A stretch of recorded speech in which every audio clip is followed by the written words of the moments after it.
Hello children. In the last session we have studied about the Paleolithic art and major sites of Paleolithic age. Now we will continue the lesson and study about the Mesolithic age. As you all know, Mesolithic age or Middle Stone Age is the period between 10,000 BCE to 8,000 BCE. In this period, man learns to make better tools. Now let's read it.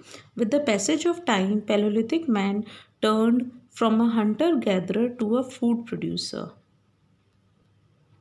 This period of transition is called the Mesolithic age. During this time, man learned to make better tools using the bones and horns of animals along with stone. This resulted in bows and arrows and fishing hooks.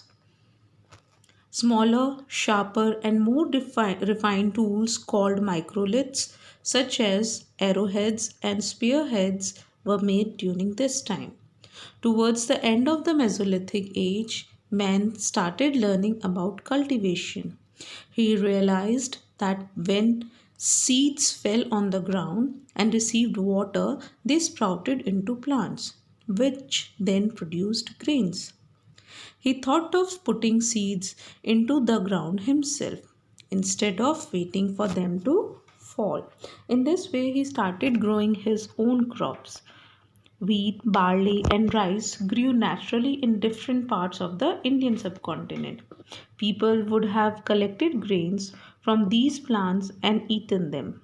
Later, they would have tried to grow them on their own. Thus, they become food producers. It was during this period that man also began to domesticate animals such as the dogs, goats, sheep, and cattle.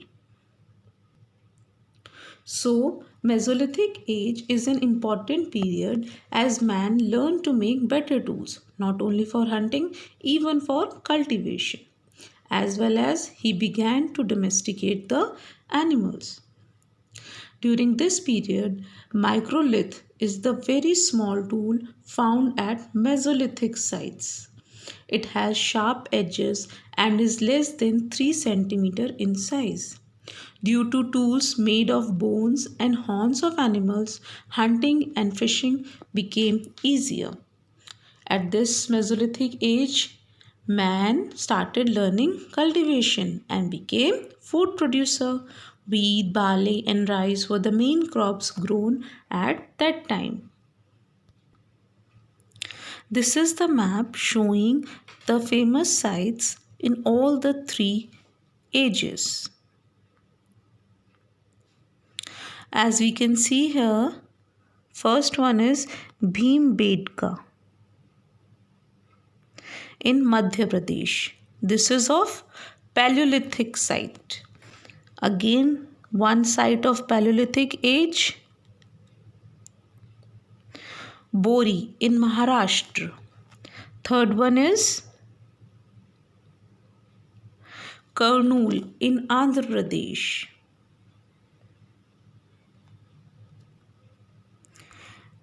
Now, Mesolithic site.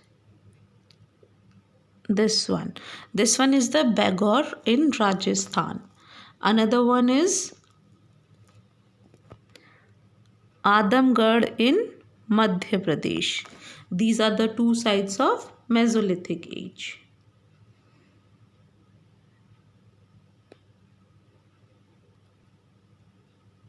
Children, this cave painting was at the time of Mesolithic age.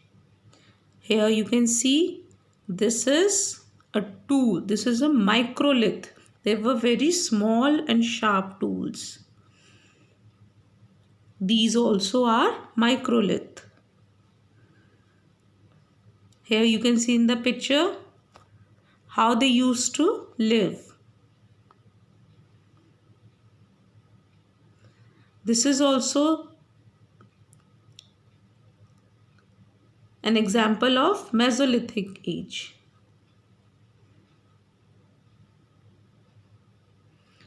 See how the man learned to use arrow and bows. This is an example of arrowheads and spearheads. This is microlith.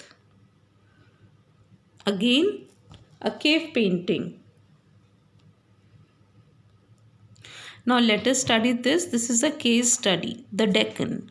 Archaeologists and researchers have brought to light two distinct Paleolithic cultures in the Indian subcontinent, the Soan culture and the Acheulean culture, particularly in the Deccan.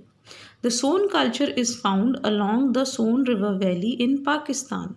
The tools used in the early phase were hand axes, choppers, and crude cleavers. In the later phase, flint tools became sharper and more defined. Several Acheulean sites have also been excavated in the Deccan, which give us an insight into the living conditions of the people. Some of these sites are Bori, Chirki Nevasa, Esampur, Didwana, Yedurvadi, Atirampakkam. Now, how the decline of the Acheulean culture happened.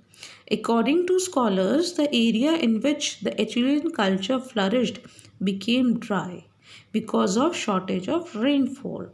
The rivers may have also changed their courses and affected human life as well as cultivation and animal farming. People living in Acheulean sites would have been forced to move away to look for other sources of water. This would have caused the end of the Acheulean culture.